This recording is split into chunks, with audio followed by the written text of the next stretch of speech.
Assalamualaikum warahmatullahi wabarakatuh. Berjumpa lagi dengan saya. Kali ini di video cara mudah menyusun bab 1. Video ini terutama untuk proposal skripsi kuantitatif dengan 2 variabel, bisa pengaruh atau korelasional. Tapi video ini kurang cocok untuk video yang penelitian survei atau penelitian kualitatif. Bagi Anda yang penelitian eksperimental, mungkin video ini masih bisa dijadikan sebagai panduan. Nah, sebelum saya menjelaskan lebih lanjut, saya mendorong Anda untuk menggunakan laptop dalam menyaksikan video ini, karena nanti akan ada beberapa contoh yang itu full of letter, banyak tulisan gitu ya, sehingga kalau Anda menyimak dari layar HP, saya khawatir contoh tersebut tidak jelas sampai kepada Anda. Oke, silakan menggunakan layar laptop Anda.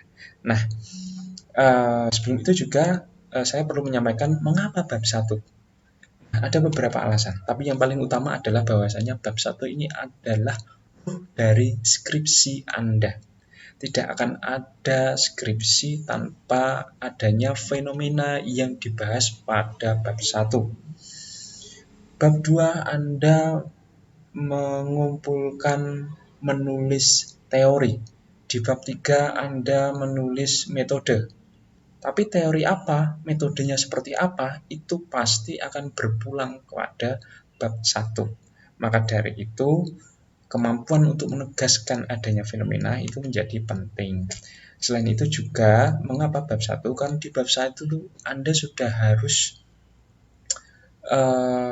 menyampaikan argumen bahwa penelitian Anda itu penting dan mendesak. Urgensi itu penting dan mendesak untuk diteliti. Tidak hanya penting, tidak hanya mendesak, tapi penting dan mendesak. Nah, juga bagi Anda yang bermaksud menyaksikan video ini, ada baiknya jika judul Anda sudah di ACC.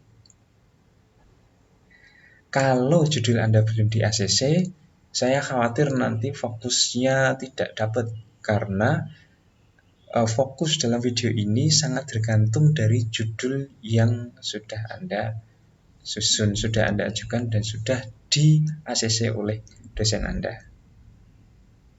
Oke, gitu ya. Oke, mari kita mulai. Struktur latar belakang itu semacam ini, seperti piramida terbalik ya. Yang paling atas itu Y, yang bawahnya itu X, dan paling bawah sendiri itu X dan Y. Saya akan mulai menjelaskan dari struktur yang paling atas ke tengah, nanti terus ke bawah gitu ya. Dari yang umum menuju ke yang khusus, kira-kira gitu. Nah, yang pertama Anda tulis dalam latar belakang adalah fenomena umum atau gap antara Dasein dan Dassollen. Dasein itu yang ideal, Dassollen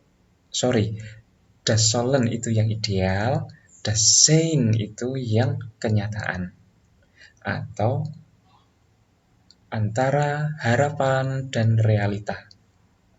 Atau antara ekspektasi dan realita. Ekspektasinya atau harapannya, angan-angan Anda, idealnya Anda itu punya pacar, tapi pada kenyataannya Anda itu jomblo ngenes. Nah, itu berarti ada gap antara Anda dengan ideal-ideal yang Anda dambakan. Ini no offense ya, tapi kalau Anda merasa gitu ya gimana lagi. Nah, apa yaitu Dassollen? Dassollen itu Anda menjelaskan idealnya bagaimana. Idealnya seperti apa? Itu bisa diambil dari peraturan, norma sosial, norma agama, norma hukum, terus kemudian falsafah-falsafah, dan juga ideal-ideal yang diangankan oleh kebanyakan orang, misalnya kayak gitu. Saya kasih contoh. Nah, misalnya ini. Saya mulai menulis, dan di awal tulisan saya awali semacam ini. Tolong-menolong antar sesama manusia adalah etika universal. Ia melampaui sekat-sekat perbedaan baik dari pihak penolong maupun yang ditolong. Saya langsung ke contohnya. Peristiwa tsunami Aceh. Ia telah menggerakkan relawan dari berbagai dunia yang berbeda, kewarganegaraan, bahasa, budaya, suku, warna kulit, agama, orientasi politik, semuanya turun tangan untuk ikut menolong korban tsunami. Nah, misalnya itu, berarti tolong menolong itu universal. Apapun kewarganegaraan Anda, suku Anda, etnis Anda, tetap bisa saling tolong menolong. Nah, saya perdalam penjelasan saya, misalnya sebagai berikut. Sebagai etika universal, perilaku menolong menjadi elemen penting pada berbagai ranah kehidupan. Nah, kita lihat misalnya ranah penting dalam kehidupan misalnya agama. Di dalam agama misalnya ya bahwa tolong menolong itu menjadi salah satu ajaran mendasar atau ajaran penting dalam agama. Kalau dalam bahasanya Karen Armstrong itu nilai welas asih atau compassion. Nah, compassion itu kan di dalam hati. Kalau dia muncul dalam perilaku kan salah satu bentuknya adalah perilaku menolong. Kemudian dalam konstitusi negara misalnya, mana-mana. Nah, pasal 34 yang fokus pada pertolongan kepada anak terlantar dan fakir miskin. Negara saja mengatur tolong menolong. Nah, terus misalnya dalam dunia industri, tolong menolong muncul dalam bentuk corporate social responsibility dan juga berbagai contoh lainnya yang saya ingin menjelaskan bahwa perilaku tolong menolong itu ada ideal-idealnya. Nah, itu tadi saya berusaha untuk menggambarkan, menjelaskan dasolen dari perilaku menolong. Dapat ya? Oke, kemudian dasein. Kenyataannya seperti apa? Nah, ini nanti panjang ini. Dasein, kenyataannya bagaimana, seperti apa, masalahnya apa, atau masalahnya di mana. Dalam menuliskan dasein, Anda bisa menulis dari berbagai masalah, berbagai problem mengenai berita yang Anda maksud, mengenai fenomena yang Anda maksud. Problem tentang fenomena itu Anda dapatkan dari koran, dari berita di internet, dari update-update di medsos, yang pasti no hoax ya, dan dari sumber-sumber yang kredibel bahwa berita itu terjadi. Terus kemudian juga bisa dasen itu Anda paparkan dalam bentuk data umum atau data sekunder terkait fenomena tersebut. Misalnya data dari BPS, Badan Pusat Statistik, atau dari lembaga lain atau dari sumber lain yang bisa dipercaya. Dan juga dasen itu juga bisa berasal dari pengalaman personal Anda. Tetapi kalau dari pengalaman personal ini tetap harus didampingi dari berita, dari kasus, dari masalah yang diunggah di media. Sehingga tidak hanya subjektivitas Anda saja.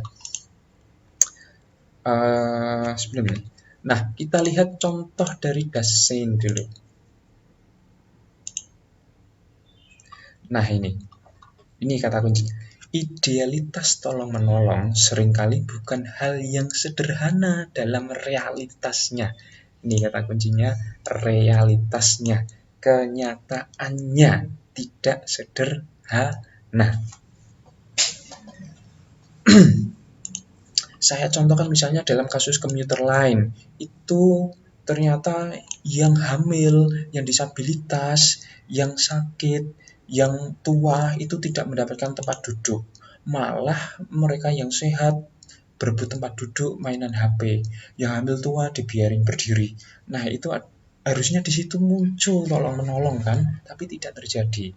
Terus misalnya juga ini kasus berikutnya, jenazah Syiah asal Madura yang dimakamkan di Kabupaten Sidoarjo, ternyata malah ditentang oleh warga. Harusnya orang yang meninggal ditolong dengan memakamkan dengan layak, ini malah ditolak. Nggak karu-karuan, tidak terjadi peristiwa tolong menolong. Terus kemudian misalnya pro kontra larangan memberi bantuan pada pengemis. Nah, ini kacau juga. Undang-Undang Dasar sudah mengatur bahwa pengemis dan anak-anak terlantar itu dipelihara oleh negara. Ternyata tidak dipelihara, dibiarin di jalan-jalan terlunta-lunta. minta-minta, ternyata sekarang tidak boleh memberi pertolongan. Loh Pak, itu ada pengemis yang kaya raya. Lawang dia hemat Pak, lawang dia bisa menyimpan hasil mengemisnya, ya lama-lama dia jadi kaya. Tapi kan itu hal yang berbeda. Yang jelas kalau ada pengemis yang terlantar di jalan raya, masa nggak boleh ditolong? Nah kan gitu kan. Nah ini adalah upaya saya untuk menunjukkan desainnya atau realitanya bagaimana. Kemudian ini juga, nah ini adalah data sekunder. Nah ini tadi data sekunder yang saya maksud, yang bersifat makro. Nah ini ada kata kuncinya, lanskap makro. Makro itu umum, makro itu secara luas. Nah ini tercatat sejak tahun 63, terus kemudian sampai tahun 99 ada angka-angka yang saya tuliskan di situ. Di situ saya berusaha untuk menjelaskan adanya problem antar kelompok. Mulai tidak ada tolong-menolong sampai adanya problem antar kelompok. Saya coba menjelaskan itu. Ini data sekundernya. Oke. Data sekunder, pengamatan personal, saya tidak menggunakan pengamatan personal, saya lebih percaya pada data dan berita yang lebih objektif daripada pengamatan saya yang subjektif, sorry. Terus kemudian masih fenomena umum ada, di sini tegaskan istilah ilmiah akademis dari fenomena atau problem yang Anda amati tersebut. Harus tegas karena menentukan dasar teori yang digunakan. Jadi istilahnya itu harus tegas, tidak boleh berubah-ubah. Kalau itu ya itu, misalnya tadi ya, perilaku menolong, itu istilah yang saya gunakan. Kalau istilah ilmiahnya pro-social behavior, tapi saya pilih menggunakan bahasa Indonesianya saja, perilaku menolong. Jadi nanti itu akan mempengaruhi dasar teori yang saya gunakan, yaitu pro-social behavior. Dasarnya di situ. Nah, karena ini saya psikologi, maka saya memberi contohnya dalam konteks psikologi. Mungkin ada yang dari luar psikologi bisa mencari contoh-contoh yang lain. Saya kasih contoh yang lain. Seringkali istilah sehari-hari itu berbeda dengan istilah ilmiah akademis. Contoh lagi di psikologi adalah perilaku menunda-nunda. Nah, dalam bahasa psikologinya adalah perilaku prokrastinasi. Kalau Anda cari di Google gitu perilaku menunda-nunda, nggak ketemu. Nggak ada perilaku menunda-nunda. Apa itu? Tapi kalau Anda cari perilaku prokrastinasi atau prokrastinasi behavior, nanti akan ketemu itu di Google Scholar. Nah, ketepatan dalam memilih istilah itu turut menentukan nasib latar belakang yang Anda tulis. Kemudian, ini kebalik.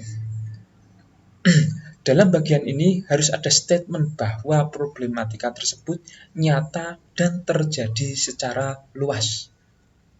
Kita lihat contohnya. Nah, ini contohnya. Problematika tolong-menolong berdasarkan kasus-kasus di atas terjadi secara luas. Nah, karena tadi saya memberikan contoh, ada banyak contoh. Ini kan karena saya persingkat saja. Ada banyak contoh di berbagai tempat, berbagai kasus yang saya ingin menyimpulkan bahwa dari fenomena itu, ya, fenomena ini terjadi secara luas. Hanya saja fenomena itu kadang tidak kita sadari. Nah, ini cara kita membangun argumen. Terus, tegaskan bahwa problem itu akan menjadi fokus penelitian. Nah, ini contohnya. Dari berbagai alasan yang mendasarinya, dinamika dan variabilitas perilaku saya ulangi. Dari berbagai alasan yang mendasarinya, dinamika dan variabilitas akan munculnya perilaku menolong tampaknya harus dikaji lebih lanjut. Untuk itu, problem perilaku menolong akan menjadi fokus mendasar dari penelitian ini. Nah, ini adalah statement saya bahwa tegaskan bahwa problem itu akan menjadi fokus penelitian Anda. Itu ya, sudah tegas ya. Jadi sudah menjadi fokus ya di kalimat yang ini ya. Problem perilaku menolong akan menjadi fokus mendasar pada penelitian ini. Nah, dan ini tadi problematika terjadi secara luas. Oh, sudah. Oke, next. Setelah Anda menuliskan fenomena umum, Anda tuliskan fenomena khusus. Dari yang umum, kita menuju lebih mengerucut lagi, yaitu fenomena khusus. Tapi ini masih variabel Y, masih variabel dependent yang Anda bahas ini. Bagaimana menyusun fenomena khusus ini? Isi dari fenomena khusus adalah menegaskan bahwa fenomena umum tersebut juga terjadi pada tempat atau populasi di mana Anda akan melakukan penelitian. Kita cek contohnya. Nah, problem tolong-menolong tampaknya juga terjadi antar mahasiswa. Nah, ini fenomena khususnya pada mahasiswa. Tadi kalau fenomena umumnya di mana-mana, sekarang lebih mengerucut lagi, lebih khusus lagi. Yaitu problematika tolong-menolong tampaknya juga terjadi pada antar mahasiswa. Sekarang fokus saya hanya pada mahasiswa. Sudah tidak lagi fokusnya kemana-mana. Fokusnya hanya pada mahasiswa. Hal itu dapat ditengarai karena kehidupan mahasiswa yang heterogen berdasarkan identitas keagamaan, suku, dan afiliasi sosialnya. Nah, ini aplikasi dari poin ini. Kemudian setelah Anda menetapkan fenomena khusus Anda, lakukanlah preliminary research pada lokasi atau fenomena khusus yang sudah Anda tetapkan tadi. Terus kemudian Anda paparkan hasilnya. Nah, kembali ke contoh, karena fenomena khusus saya adalah pada mahasiswa, maka preliminary research saya ya pada mahasiswa. Nanti yang akan menjadi partisipan penelitian saya siapa? Ya mahasiswa. Yang jadi sampel penelitian ya mahasiswa. Pokoknya kalau sudah sampai pada fenomena khusus itu kita sudah fokus pada siapa yang akan kita teliti. Gitu ya. Nah, saya melakukan preliminary research pada mahasiswa. Totalnya ada 142 mahasiswa di UNES yang saya jadikan sampel. Terus kemudian, setelah saya lakukan preliminary research, hasilnya kemudian saya paparkan semacam ini. Langsung pada hasilnya. Oh ya, ada keterangannya nih. Dari data yang saya ambil itu saya ulang menggunakan formula ANOVA satu jalur dan menggunakan post hoc test dengan formula TUCI untuk mengambil hasil preliminary research. Preliminary research saya menyangkut kelompok-kelompok mahasiswa. Ada kelompok A yaitu mahasiswa umum, kelompok B, kelompok C, dan semacamnya bla bla bla. Pokoknya di sini saya memaparkan hasil preliminary research saya. Tidak hanya memaparkan hasilnya, saya juga menjelaskan hasil dari preliminary research saya. Nah, ini saya menjelaskannya berdasarkan data di atas, analisa dan bla bla bla bla bla bla bla bla. Ini yang saya masukkan dari poin 3 dan poin 4. Nah, kemudian masih fenomena khusus, yaitu setelah preliminary, perkuat hasil preliminary Anda dengan mengutip jurnal-jurnal penelitian terdahulu yang hasilnya relevan dan memperkuat hasil preliminary Anda. Contohnya, nah ini kan saya membangun analisa menjelaskan hasil penelitian saya. Nah, hasilnya semacam ini. Terus kemudian saya mencari legitimasi Mencari legitimasinya dari mana? Ya dari hasil-hasil jurnal terdahulu yang mendukung hasil preliminary research saya. Nah, ini isinya mengutip-ngutip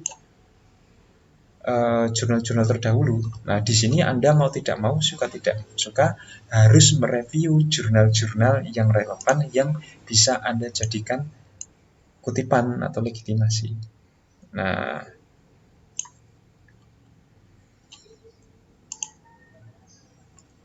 terus kemudian saya simpulkan, di belakangnya saya simpulkan kayak gini. Kecenderungan responden untuk menolong orang yang seiman daripada pemula agama lain, ya, atau in-group favoritism bias, membuktikan bahwa secara umum hasil preliminary research ini relevan dengan berbagai penelitian identitas sosial yang terdahulu. Hasil ini turut menegaskan asumsi awal bahwa identitas sosial turut menyumbang munculnya bias pada intensi menolong. Nah, ini disimpulkan. Nah, kemudian setelah Anda, ini tutup paparan hasil preliminary Anda dengan statement bahwa fenomena tersebut juga ada dan terjadi di tempat populasi tersebut. Nah, ini tadi adalah statement saya ya, yang ini tadi ya, statement saya. Terjadi pada mahasiswa. Terus kemudian, nah, selanjutnya, sekarang adalah menuju ke variabel X. Pada fase ini adalah transisi dari variabel Y ke variabel X. Pada fase ini, Anda identifikasi faktor-faktor yang menyebabkan fenomena Y itu terjadi. Cari dan kutiplah dari buku atau jurnal. Kita lihat contohnya. Nah, ini ini sampai yang ini nih. Variabilitas yang terjadi pada perilaku menolong tentu memiliki faktor-faktor penyebab. Nah, itu kata kuncinya, faktor-faktor penyebab. In-group favoritism bias bukanlah satu-satunya faktor.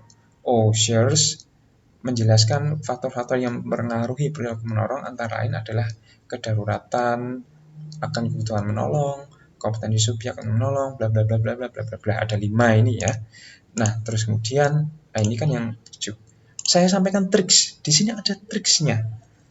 Faktor yang akan Anda jadikan variabel X, tulislah sebagai faktor terakhir di antara faktor-faktor lain. Contohnya ini. Setelah saya menulis faktor-faktor lain 1-5 ini, baru saya mengajukan yang akan saya jadikan sebagai variabel X. Ya. Sedangkan penelitian ini mulai dari ini. Sedangkan penelitian Touchwell dan kawan-kawan menemukan bahwa kategori identitas sosial berpotensi menyebabkan bias dalam perilaku, di mana umumnya seseorang lebih memprioritaskan pada in-group daripada out-group. Nah, ini kata kunci dari yang akan saya jadikan variabel X. Bias tersebut sangat mungkin juga terjadi dalam perilaku menolong. Jadi, nanti kalau dijadikan satu, pengaruh identitas sosial terhadap perilaku menolong. Nah, untuk memperkuat asumsi saya, kemudian saya paparkan beberapa penelitian yang relevan. Misalnya, ini berbagai penelitian ini ya, pokoknya berbagai penelitian ini bla bla bla bla bla bla bla mengenai in-group favoritism bias yang dikandung oleh identitas sosial tadi. Nah, sampai sini.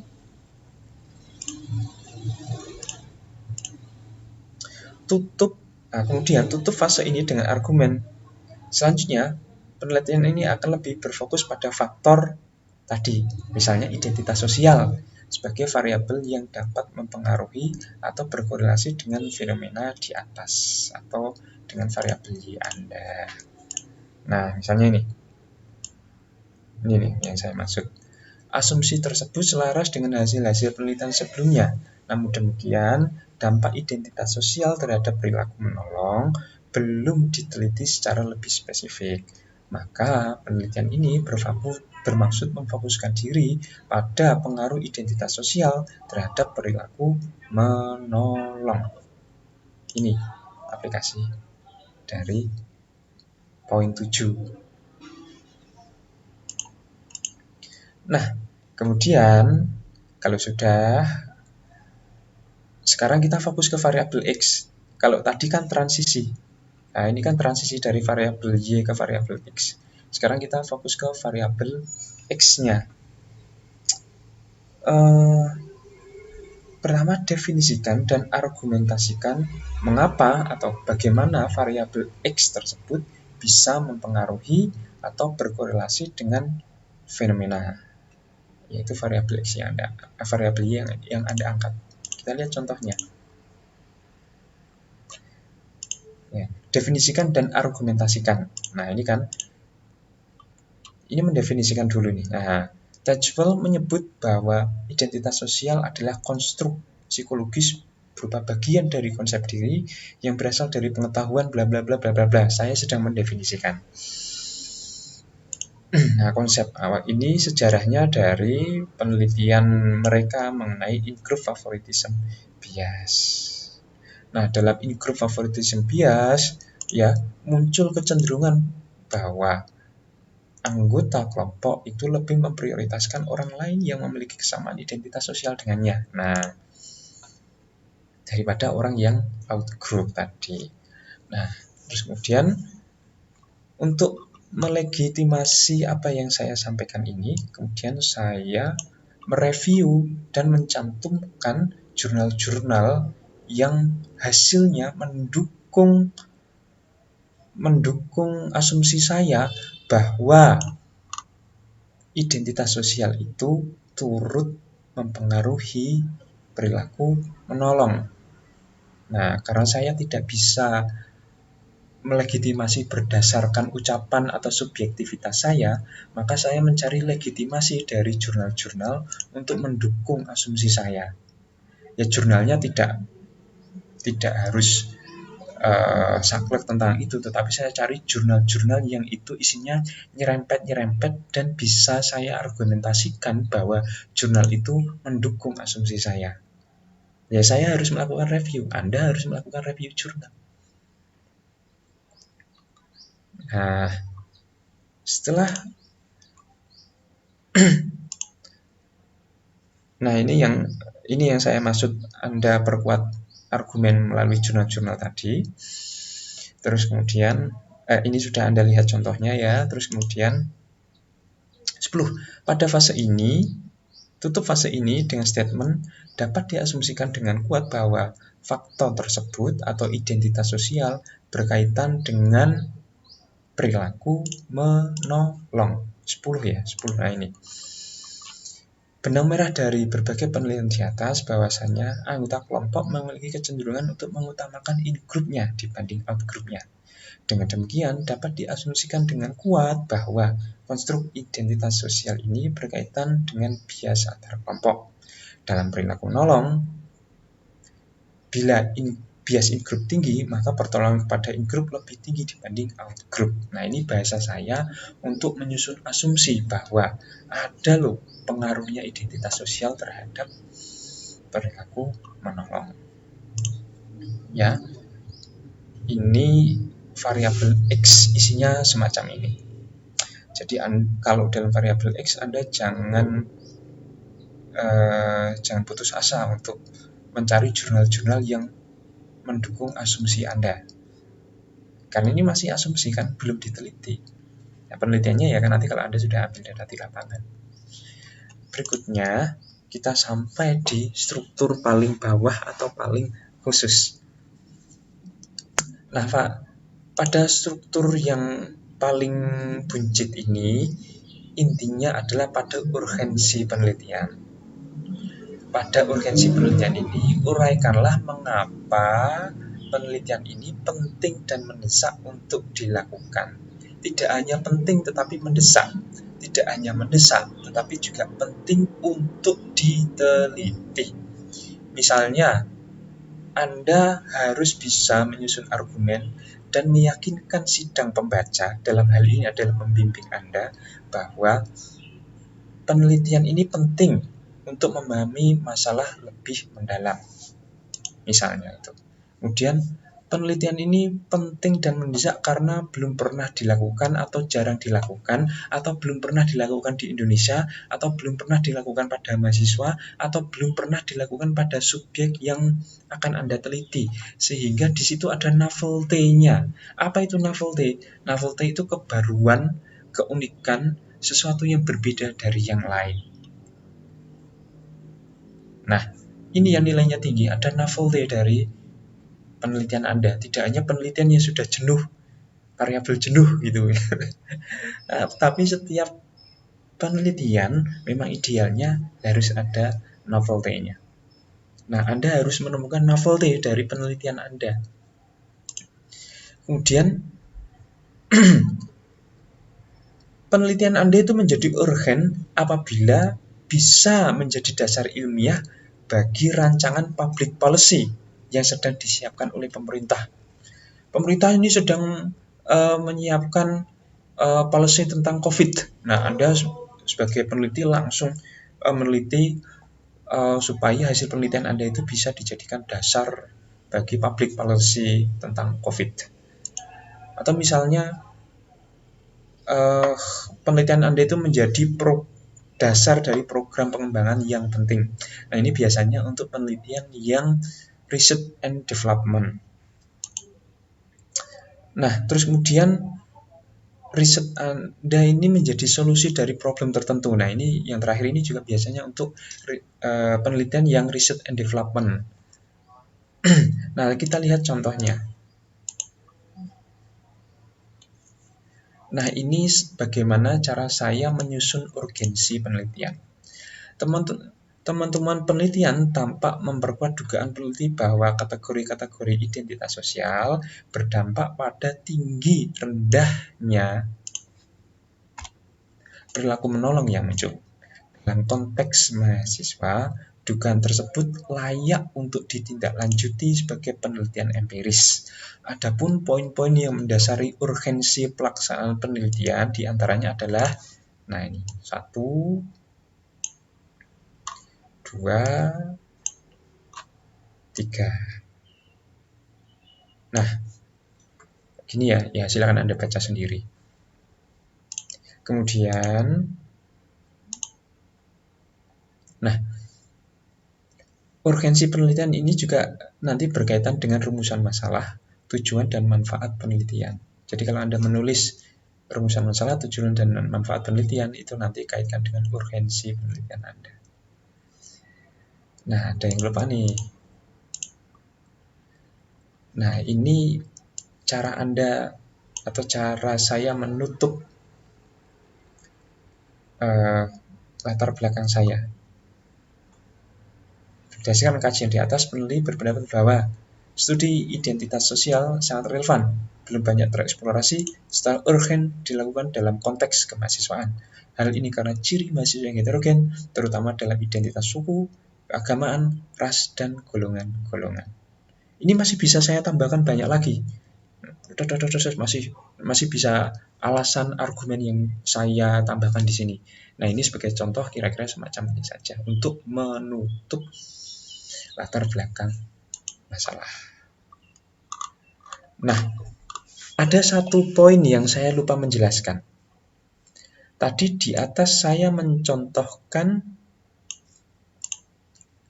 ini preliminary research dalam metode kuantitatif. Nah, preliminary research itu tidak hanya metode kuantitatif, tetapi boleh juga dengan menggunakan metode kualitatif, misalnya dengan wawancara. Ini adalah contoh preliminary research ya dalam metode kualitatif wawancara ya, di mana dalam latar belakang Anda Hasil-hasil wawancara yang penting itu Anda kutip dalam latar belakang Anda. Seperti ini contohnya. Ini preliminary research untuk judul skripsi, untuk judul penelitian saya yang bertema kecemasan pada mahasiswa atau pada taruna. Ini adalah contoh preliminary research-nya dengan wawancara.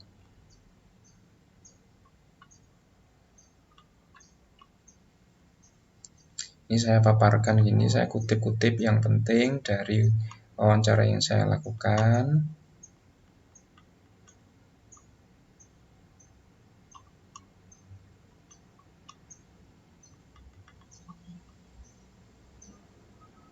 Nah, terus kemudian setelah saya selesai mengutip beberapa bagian yang penting, kemudian baru saya jelaskan.